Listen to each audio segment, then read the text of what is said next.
Assalamualaikum warahmatullahi wabarakatuh. Perkenalkan, nama saya Selviana dari kelas 224C Manajemen. Nah, jadi video kali ini saya akan menjelaskan mengenai PPh pasal 23. Tujuan saya membuat video ini untuk memenuhi tugas dari mata kuliah perpajakan.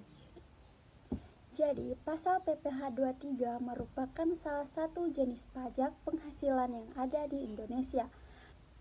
Pajak PPh 23 adalah pajak yang dikenal pada penghasilan atas modal, pengaturan jasa, hadiah, bunga, dividen, royalti atau hadiah dan penghargaan.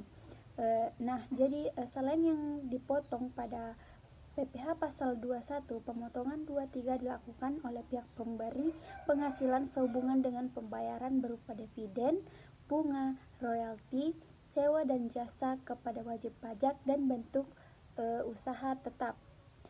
Nah, jadi penghasilan jenis ini terjadi karena adanya transaksi antara pihak yang memberikan penghasilan. Adapun objek pajak dari PPh 23 ini adalah meliputi penghasilan yang dibayarkan kepada pihak lain atau rekanan berupa sewa dan penghasilan lain sehubungan dengan penggunaan harta, misalnya sewa kendaraan atau sewa sound system. Nah, jadi dalam hal ini sewa tanah dan bangunan tidak termasuk. Jadi PPh 23 juga diterapkan dalam imbalan sehubungan dengan jasa teknik, jasa manajemen, dan jasa konsultas, misalnya jasa perbaikan, jasa kebersihan, dan jasa catering. Selanjutnya ada tarif PPh 23. Untuk mengetahui tarifnya, PPh 23 dibedakan menjadi dua, yaitu tarif 15% dan tarif 2%, dikenakan atas nilai DPP atau dasar pengenaan pajak, atau jumlah bruto. Jumlah bruto adalah jumlah seluruh penghasilan yang disediakan untuk dibayarkan atau telah jatuh tempo dengan pemotongan pajak seperti badan pemerintahan, penyelenggaraan kegiatan, dan jumlah bruto ini tidak berlaku atas penghasilan yang didapatkan dari ketiga dan hasil dari pengadaan barang atau material. Selanjutnya ada pengecualian PPh 23.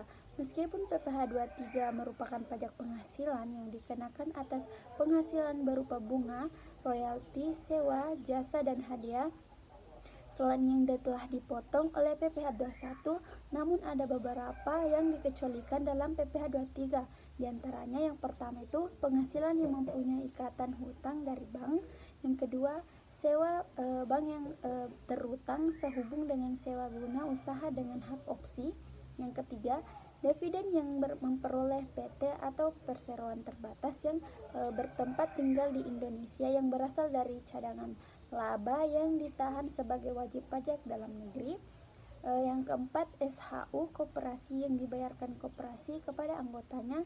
Dan yang terakhir ada penghasilan yang terhutang kepada badan usaha atas jasa keuangan yang berfungsi sebagai penyakur pinjaman atau pembiayaan. Jadi dalam pembayaran PPh 23, PPh 23 dibayarkan oleh pihak pemotong melalui bank persepsi yang telah ditunjuk oleh Kementerian Keuangan dengan jatuh tempo membayarkan PPh 23 diperlakukan pada tanggal 10 bulan berikutnya, seperti misalnya pihak pemotong memotong PPh 23 atas penghasilan bunga dengan tarif 15% dan pada tanggal 25 September, maka pihak pemotongan harus membayarkan PPh 23 pada tanggal 10 Oktober.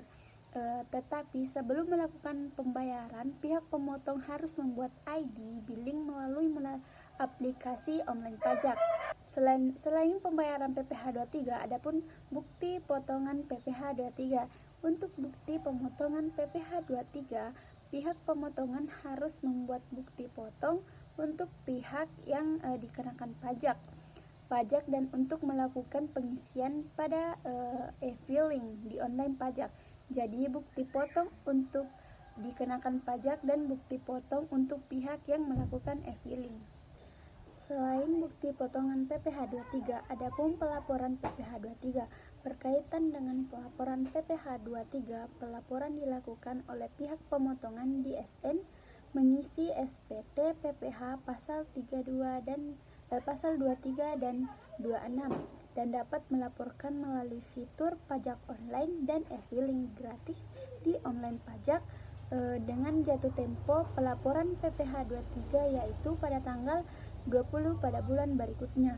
Seperti misalnya pihak pemotong memotong PPh 23 atas penghasilan royalti dengan tarif 15% pada tanggal 21 September, maka pihak pemotongan tersebut wajib melaporkan PPh 23 tersebut dengan mengisi PPh pasal 23 atau PPh pasal 26 pada tanggal 20 Oktober berikutnya.